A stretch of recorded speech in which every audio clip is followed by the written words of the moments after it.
Hi again, everybody. It's Kevin Canessa coming to you live from the newsroom of The Observer and TheObserver.com on this, the 28th day of January in the year 2025. Sure hope you're enjoying your Tuesdays no matter where it is you are in the country.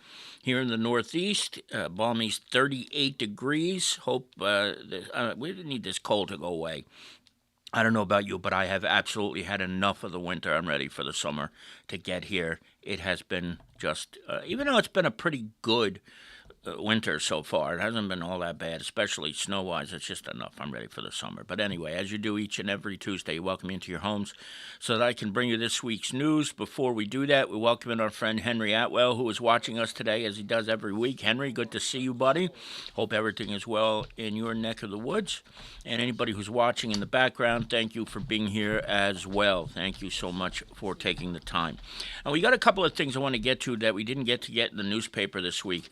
First, let me start with some housekeeping items. Tonight at 6:30, tomorrow at 6:30 p.m., Hidden in Plain Sight will be taking place at 6:30 at Lincoln Middle School.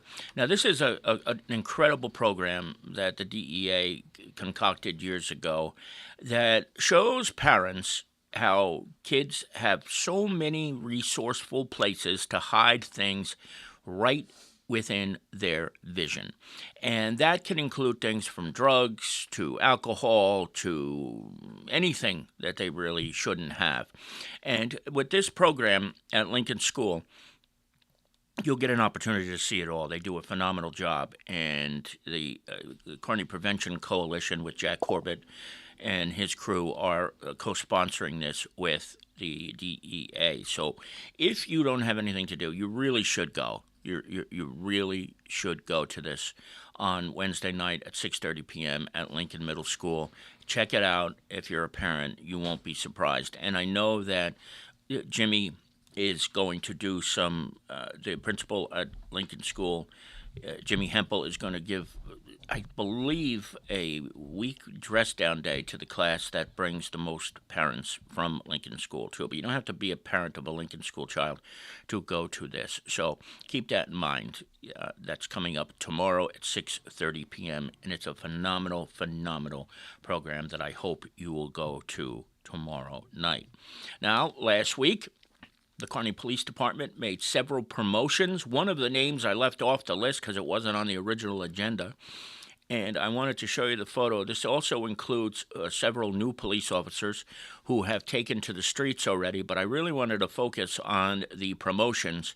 Lieutenant Adriano Marks and Tom Pontrella were promoted to that rank from sergeant, and patrolman to sergeant were Jose Perez Fonseca, Sean Podolsky, Jose Resua, and Kyle Plodgett. Kyle was not on our list last week. I apologize, Kyle, and to everybody for that. But I wanted you to see here, this is a group photo of all of the newly promoted and also the new officers who took their oath for the first time, along with Chief Scott McPhee and Deputy Chief Paul Bershevsky of the Kearney Police Department, with members of the mayor and town council that Melanie Ryan took for us last week. So thank you very much to Melanie and to everybody there at the police department. Congratulations. And that, of course, includes the people who took their original oath and now hit the streets as patrol officers. Now, this is something that I just want to bring up to your attention one more time because this happened over the weekend. And this is going to happen. This is going to happen where there may be some ICE raids in your neighborhood where you see people, maybe somebody you even know, being arrested. But the most important thing to realize is there are going to be people who will see something and think it is a raid when it is not. And that is something that happened over the weekend on Kearney Avenue. This New Jersey Transit bus pulled over because there was a simple assault on board the bus. A woman was injured, and she was taken off the bus and placed into the back of a police car. Now, I mentioned this earlier. I did go live on Sunday to talk about this, but I wanted to repeat it. Nobody was taken off that bus except for the woman who was put in the back of the police car because it was a cold day. That's the only reason. There was no federal enforcement of immigration at that point in time. But another news agency that's only online took to Facebook and said that there was a raid and that they were taking people off a New Jersey Transit bus for ICE. That didn't happen. The most important thing I would say to come out of this is that if there is a raid, we're going to let you know about it if we hear about it, and we will report it. But when people are going out there and saying these things that are untrue, all that's going to do is cause unnecessary worry and panic on the part of residents who are maybe a little bit concerned about what's happening with these things. But the bottom line is, last week, ICE was not in the town of Kearney. There were no federal raids from immigration, and the only thing that took place was that this woman was taken off a bus because she was assaulted, and she was put in the back of a police car because it was cold out. That's it. That's it. It stops there. There was nothing else to that. So I want that to be very, very clear from the get-go. And just be careful what you believe when you see these sources. If you don't know the source, don't take it as gospel, because it doesn't mean just because it's out there that it's true. All right. Before we get into this week's newspaper, there's a couple of people who I want to say hello to. Lori Brado is here with us today. Lori, good to see you. Sharon Dock is here as well. Good to see you, Sharon. It's been a while. My buddy Bill Scarterfield is here with us, and he is out in Arizona with his Eagles, getting ready to go to the Super Bowl in a week and 3 days and a half. Congratulations, Billy, to you. Maybe, just maybe, it wouldn't be so bad to see the Eagles win a Super Bowl if that meant stopping a three-peat from Kansas City. So let's see what happens there. Larry Hanlon is here with us as well. Dan Pronti, the mayor of North Arlington, is here as well. So good to see you too, Mayor. And my birthday sister, Carol Manley, is also here with us down the shore. And it's probably colder there than it is here. Good to see you, birthday sister. And yeah, you can thank the Giants for giving up on Saquon Barkley. I will never understand that move, ever. There's nothing to understand. And then, of course, the Flyers beat the Devils last night, too. So it was a perfect sports night for you Philadelphia fans. I'm so happy for all of you. I really am. This week's paper. The top story you already know because we talked about it last week, and that is that Jose Rodriguez took over the seat as the councilman in the 2nd Ward of Kearney. And the bottom story you know already because I just talked about it, and that was that 6 members of the Kearney Police Department were promoted to new ranks. Now, this was a story from last month. This young man fell asleep at a car in Lyndhurst, and the police got to him, and it turns out that the dumbass should have had the plates that he had on his car were stolen. I mean, number one, there are license plate readers all over the place, but Lyndhurst especially has them in every single location in and out of the town. So the minute a car drives into Lyndhurst and a stolen plate is on a vehicle, the police department knows about it, they're alerted to it, and then they found this dope asleep at the wheel with the stolen plates on his car. So the bottom line to all this, don't steal license plates. It's a dumb move. It really is. You're going to get caught, and especially in Lyndhurst, because no matter what, no matter where you go in Lyndhurst, and other towns are probably like this too, the minute you come into the town, there's a camera somewhere that's going to alert the police department. So just keep that in mind. I mean, and these people doing these crazy things with these, all these cameras and surveillance around, I don't think I will ever quite understand it, but it is what it is. In Belleville, the township opened up its first municipal parking lot. I believe it's the first time in 20 years a new lot opened up, so take a look at that story.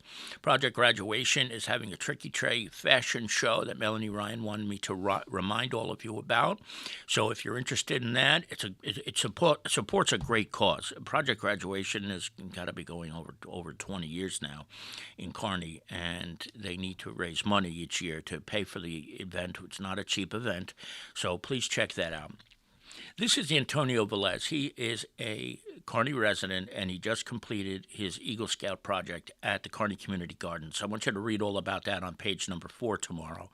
And his father, Antonio's father, is Milton Velez, who is a business teacher at Harrison High School. Great family and a great kid and a great project that will benefit the town of Kearney for many, many years to come. Now, my editorial this week is about the state's potential ban on cell phones.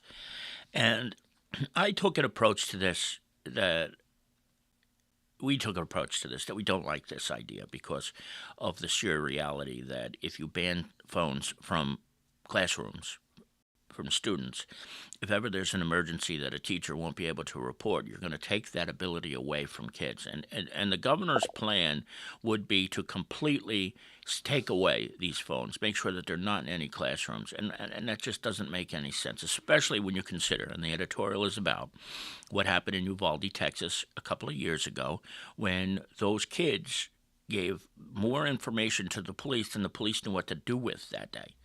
So we took a pretty strong stance, I believe, that we don't think cell phones should be banned in schools. They, of course, should have to be powered down or silenced.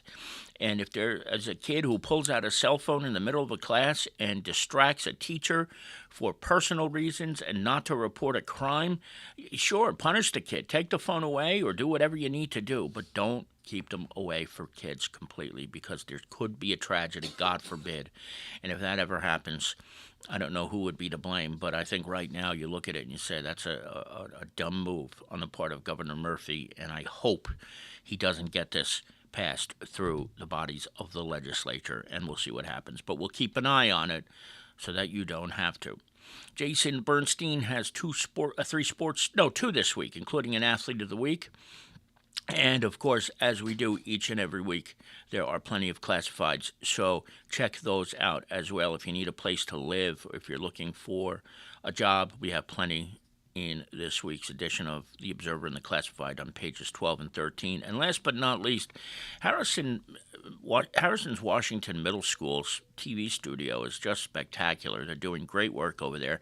And they recently cut a commercial and a PSA with Ray Lucas, formerly of the New York Jets, formerly of Sportsnet New York, and he's currently the executive director of the Harrison Housing Authority, but he's better familiar with being behind the camera. But these kids did a phenomenal job pulling this PSA together. So read the story, and we thank Laura Compen, who is a teacher of art, for writing this and pulling it together for us ahead of time. And believe it or not, that's it. That was quick. I was a little bit late today. I apologize. We were talking about something. And what we were talking about is that legal advertising will be coming to the Observer. If you are, this won't really affect the average person because it's all to do with governments, but we weren't able to accept legal advertising until recently. And so, as I criticize Governor Murphy for thinking about banning cell phones, I also have to thank him because this was his decision that legal ads can be placed online and in print as well, whereas in the past they had to be in print. And with the Star-Ledger going solely online and with the Jersey Journal ceasing operations, it's something that's going to benefit us.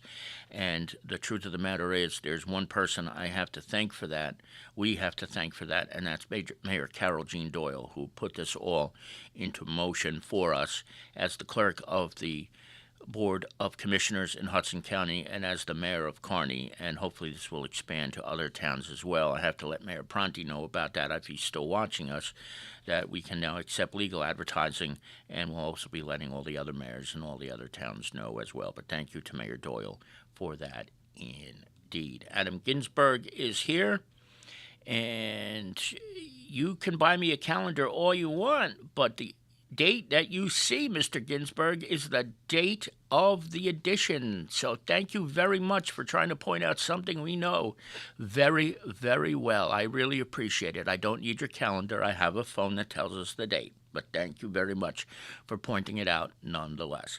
All right, everybody, thank you all for joining us here today. We will see you back here in a week. And if anything breaks in the course of time before that, we will let you know.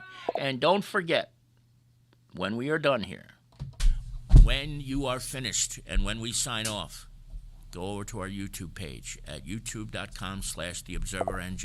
Like and subscribe. Thanks, everybody. Talk to you later. Bye. Bye, everybody.